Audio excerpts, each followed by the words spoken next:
Alright, y'all. We back at it. Sean the Cool Weevil here today. You already know who this is. I don't even need to say anything else. But it is, like, the video name is Retro Gaming Merchandise. But you know who this man is. Alright, don't do that. So make sure you like, subscribe, turn on post notifications. And let's get into it, man. I haven't did a reaction of any of his content since September. I'm so excited. Hey y'all, Scott here. I want to try a new thing every day. So today, I'm going to be self-conscious. Do I really have what it takes to be a video game fan? Just to make sure nobody has any doubts that I am. I went to the store, I bought this fucking mug, okay? I like Zelda video mug. games, alright? Four numbers spell out the year of the beast, 2016, when Nintendo had nothing better to do and said, let's make 3 of these. The NES Classic Edition was a miniaturized replica of the Nintendo Entertainment System damn. with 30 built-in titles, a list I refer to Sometimes as I be forgetting how big the... I assume Nintendo started production of this thing because, like, what else did they have released? But no, I keep forgetting how big is the actual, like, original NES. Don't you think? Anyway. In 2016. Jesus. This was an easy way to bump up the old revenue. It appealed to Nintendo fans, collectors, people interested in trying out the classics, and people who grew up with these games who haven't really played much since. Looking at this graph of the population, the NES Classic Edition appealed to most people with skin. It was cute and functional. And because of this product, I'd argue that retro gaming entered a bit of a resurgence in major retailers. Ever since the NES Classic's release, retro gaming merchandise has been more prevalent than ever. This product showed that there was a big interest in retro games, and thus, wow. So this is the timeline. The Evercade. Oh my god. Modern retro gaming merchandise is nothing new. If you've ever had a wedding catered by Hot Topic, you know they've always been into this kind of garbage. But nowadays, you can easily walk into a Walmart or Target and find all these little knickknacks based on games from yesteryear. And if Walmart or Target isn't your thing, then Cracker Barrel will do. Cracker Barrel. I'm a gamer. I love Cracker Barrel. Retro gaming merchandise is everywhere now. And they got let's take a look at I some usually just examples go of on it all eBay. and see if they do the classics justice. Well, we wouldn't be here without the mini console craze. Now, these are kind of their own beast, easily worthy of a discussion by themselves. But let's quickly recap the big one so far. The NES Classic, Which we're gonna react to another video in the next week or 2 or 3 about retro consoles and what happened, but let's edition keep in on going. 2016 and the SNES Classic Edition in 2017. Damn, man, these Easily are so at the top of big. the food chain. These little guys have fantastic build Talking about the quality, original games versions. that are pretty much the quintessential lineup for each console, really giving you a good idea as to what these systems could do.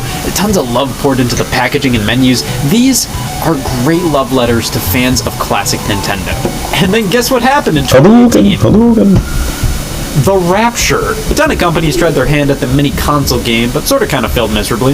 The C64 Mini, a mini console. Oh yeah, but he didn't say it, but the PlayStation Classic barely has any good games on it. I think I'll be surprised if that one box that I saw, like that actually has like Persona Revelations. I gotta buy it, but yeah.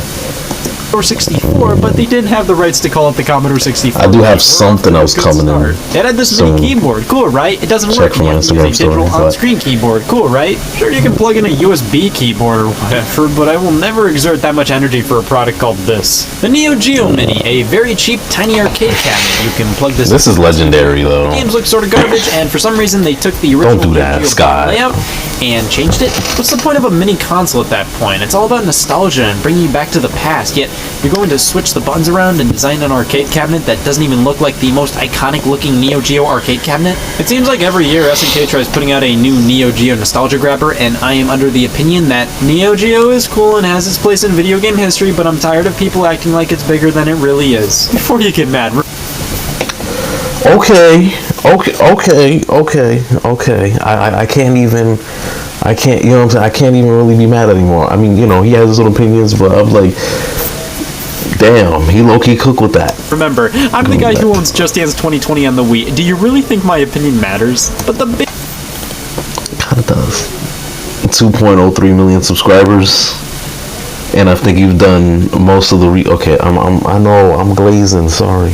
big mini console release of 2018 was the PlayStation Classic. It was bad. This thing was just crazy rushed and was trying to capitalize on the modern retro gaming craze that the NES Classic started. One of the biggest problems, in my opinion, is that Nintendo's way better at harnessing the nostalgia for their products. A lot of people who own Nintendo consoles own them for the same reasons and played similar games. Mario, Zelda's, Pokemon's, all that. You put 3 PS1 owners in a room, it is very likely they all played completely different games. I'm not saying nostalgia doesn't exist for the PS1, but the console relied a lot more on third-party games, so when we see the game lineup for the Classic and it's a whole lot of The lineup was bad, the emulation quality of the games was questionable, the price was $100. I got mine a few months ago for $20, and that was a beautiful price for this thing I never played. Now in 2019, we have the Sega Genesis Mini, which thankfully is toe-to-toe with Nintendo's mini console quality. Yeah. 40 games, and the titles they packed in are super cool. Some licensed Disney games, Konami games. This is an excellent little console. But here's my... Now, his point about the PlayStation Mini, which I kind of expressed that a bit earlier before we got into it, I think that's a great place to end off, at least, because, you know, PlayStation, especially PlayStation 2, has a huge plethora of games. You know, when we talk about imports and even, you know, like games from like cartoon IPs like SpongeBob, Family Guy, Harvey Birdman, and a lot of other like RPGs, fighting games, hell, even, you know, sports games. So, you know, I feel like it was definitely really, really hard, like now think about it, for PlayStation to actually put that together, because PlayStation just has way too many games, in my opinion. I mean, they could have put more games on the PlayStation Classic, but even then, you know, not everybody would have stuck with it the same, like how Scott said with like NES or Sega Genesis, because these games are third party, number one. You know, PlayStation just doesn't have that same identity. Maybe during the late PS2 to PS3 era they started to develop that, you know, Sly Cooper, Kratos, but here's my problem with the mini consoles. I never play them. I am not going to warrant taking up an entire outlet or an HDMI port just for this little box that plays only 20 games, you know? I'd rather all these games be playable on the modern consoles. And hey, some of them are, but some of them aren't, and that's a little annoying. It's weird. When they're good, I like these things. Hell, even when they aren't great, I still like owning them as mini replicas of the original system. That's a good collection piece. Pieces of society, I don't know, man. If you gave me the Sega Genesis Mini in its entirety as a downloadable app on the Switch for $60, yeah, I'd buy it and play it a lot more than the actual Genesis Mini. These things are a complete novelty. I love them, but I do not keep them plugged in. But these mini consoles inspired that Sega Genesis app will be so good on the go themselves, and ever since, Walmart has never been the same. I try to buy nicotine gum and go, oh great, fucking Galaga. I don't smoke, I just like the gum. Mini arcade cabinets are everywhere. Seriously, there's like 6-something companies making fully playable versions of arcade games you can... Jeez. Fit in your pocket. Let's start things off with Tiny Arcade. These are by far the cheapest of the bunch. I believe MSRP is around 20 bones or so, but I always see these at Walmart for around 13 bones a pop. The world's smallest arcade cabinets. Yeah, they got an ego over at Tiny Arcade, and they're not afraid to show it. Each cabinet comes with a keychain. This is definitely just to reiterate how small these are. Like, wow, they're so tiny you can fit them on your keys. But seriously, who's gonna do that? Oh my god, I gotta drive to the hospital. Let me get my car key. I end up taking the keychains off of most of these. They really dig into your palms while playing them. But really, like, I'm just cool with throwing these on a desk, and the keychain's a bit of an eyesore. Now, turning these things on, they're the real deal. They are playable. Just probably not the most ideal method of playing. Yeah, so you we got the think Namco classics, Pac-Man, Miss Pac-Man, Galaga, and yeah, they are pretty faithful to the original games. But there's this large amount of choppiness to it all.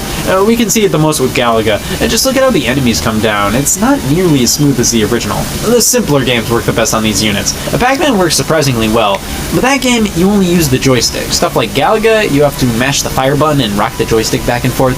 And yeah, it's Galaga, starring my thumbs. The simpler games, whether they're slower paced or require fewer control inputs, work the best in this form factor. But the thing is, you aren't buying these to be your one-stop shop for Dig Dug. You're buying these for the novelty of owning an incredibly small yet playable version of an arcade game. If even that. There's of these things out there, including cocktail cabinets. Why? Well, let's say Tiny Arcade is a bit too tiny for you. You want to beef things up. You want a miniature arcade cabinet that's not a laughing stock. Well, keep looking. The My Arcade cabinets are a bit more pricey. These you generally find in the $20 to $30 range. So first up, I really do prefer the larger form factor here. This is like the perfect size for a desk toy, which is pretty much all I consider these things. Now popping in an embarrassing amount of batteries and turning this thing on, we're gridded to son of a bitch. For pretty much all the My Arcade releases I've come across, they ain't using the original arcade versions of these games. They're using the NES versions of these games. Yeah, I'm pissed. Now in most cases, the NES versions of these arcade games, they're fine, they're doable, but they don't feel as good or as fun as the original arcade. Now, specifically, because I heard him playing the Mappy song in the background, but specifically, I feel like I played the NES version of Mappy, right? And that's another thing, too. The music, in my opinion, for, like, these retro games, too, are just very flat. You know, I feel like with the NES version of all the arcade games are just very flat. You know, like you said, they are doable, but they're just, at least for me personally, I can say they're definitely very flat. And I just really despise that, I guess. No, not for me. It's the little things, sound effects, music, graphics, even control in a few cases. They're just different enough to make these not nearly as good. But then we have a feature turned nightmare, the screw-on, screw-off. Now, my arcade must have been proud of this one. It's a big feature according to the box, like most consumers flip their shit when they see this. Whoa! But this is just a bad D-pad with a stick screwed on top. It doesn't give you the precision of a regular joystick, and just using it as a D-pad, I mean, who wants to play Pac-Man with a D-pad? Gotta be honest, my thumb started to hurt after playing this. I'm really not impressed. Now, I'm sure somebody must be saying, well, Scott, that's just Pac-Man. You should try Karate Champ. Who the f said that? Yeah, this is rough. I mean, my arcade's not totally at fault here. This is Karate Champ from the NES. It was already a bad game. And not much my arcade could do there, except give it lame controls and advertise this as if it's the arcade version of Karate Champ. Well, to round things out in terms of the budget mini arcades, here we have the Arcade Classics line. Weirdly enough, whenever I see these, they're never with the video games like Tiny Arcade or My Arcade. They're in the toy section. That's all I ever saw these as. Super cheap toys. These were the real deal, and these were in the goodie bags on the way out. I say that because I primarily associate these toys with this. Yup, a cheap monochrome LCD screen. Sure, the sounds were there. Come on, these came out within the past 4 years. These are comparable to the mini arcade cabinets made by Coleco in the 1980s. You can't tell me this was the best they could do. This is ridiculous. Well, they actually proved their worth later on. This Tetris one, while it's not a full-color screen, it is lit up and is a fully playable game of Tetris. However, I will say the button labels can be kind of confusing. Like, put the labels underneath the buttons. But now they fully updated these things and have a pretty big lineup of games. Pac-Man. Oh my god. It's actually Pac-Man. The joystick isn't anything to write home about, but it's serviceable. These things are big enough to play uncomfortably. Plus, they even have a Mortal Kombat one, ages 13 and up. See, when I accidentally only have my fake ID on me that says I'm 2 and need to buy a Mortal Kombat game, this one won't require me to show my ID. It's the perfect crime. These are legitimately pretty good, and they're around the same price as the My Arcade micro players. Now, where these falter a bit is the design. I prefer the look and feel of the My Arcade ones. These do feel a bit cheaper. Like, My Arcade uses the original arcade cabinet design, which is pretty cool, and this just looks like a fun night in Photoshop. But yeah, these ones surprise me. They ain't that bad. The My Arcade ones are sort of lame, and the Tiny Arcade ones bring in the most novelty fun ha-has. But those are just the budget ones. What if you get bored and want to take out a loan? Well, there are the full-blown replica arcade cabinets. These are like these, but are far more faithful to the original arcade cabinets, and sometimes more expensive.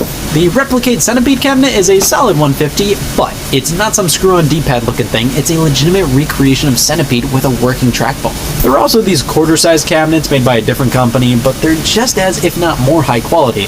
Like, legitimately, they are exact replicas of the original arcade cabinets, but a quarter the size. So these are obviously for the more hardcore fans or collectors. They are a tad bit bigger than the budget ones, which makes them that much more legitimately enjoyable to play on. But I'm a simple man and have a thing for arcade one-up. They make cabinets that you can put together yourself, are around $300, and are big enough to feel like an actual arcade cabinet, though they are 1/4 smaller.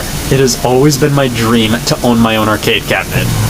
Me too, bro. Right? Me too. An arcade one-up makes the perfect machines for at-home use, in my opinion. Now, I've already talked about my Galaga machine, but I recently bought one of their countercades, which are much smaller. And this is still pretty nice. The stick feels good. The screen's not the greatest. It's a bit washed out, but this is classic Pac-Man. It runs and looks great. It's $200.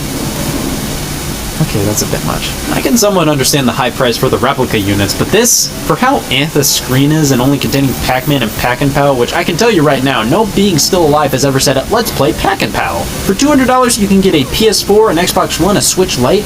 You can't tell me this thing is worth $200. Everything feels fine, but not like overtly high quality. I'd say Wait. He just said a PS4. Well, not all of them at the same time for $200, but bro, you're not gonna get the games that come with it unless you're gonna homebrew or something. But 100 to teach his own.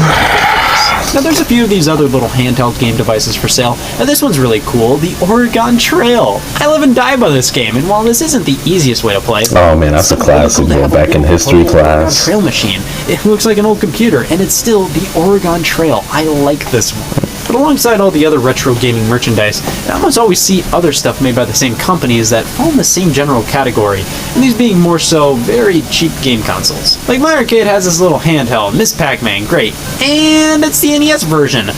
Ah! Like, this wouldn't be that bad. It's a $20 handheld with 3 Namco arcade games on it, but who the hell said put a disc on it? This isn't fun to control any game with, let alone Miss Pac-Man. It really blows because the rest of this unit is honestly fairly solid. I saw this thing, the Go Retro Portable by Retrobit, and it's a Game Boy knockoff with a bunch of NES games on it alongside bonus games. These are literally just simple garbage games that are put on devices like this, and this is where you go to play some burbles. This is very similar to a lot of those bootleg consoles you find online. Oh yeah. Just like a Game Boy and comes with a bunch of stolen NES games alongside games like Burbles. But the weird thing about this one is that all the NES games are fully licensed. They're legally here. It's pretty cool. They got a lot of Capcom stuff like Mega Man and Mighty Final Fight. There's Burger Time, a version of Tetris.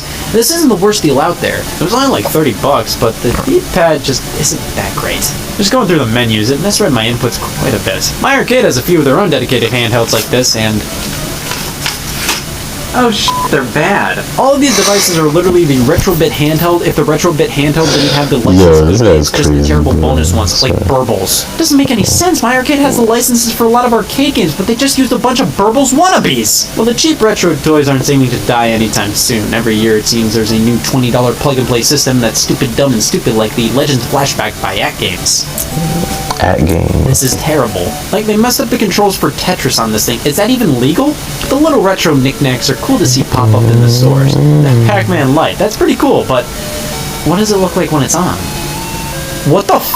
You see a lot of mugs, like this one, it's a gold Zelda cartridge. This is exactly what I mean when I say fun to look at, a bitch to drink. Tchotchkes like playing cards and coasters, card games and board games, shirts to wear. Sure, not all of this is of the highest quality.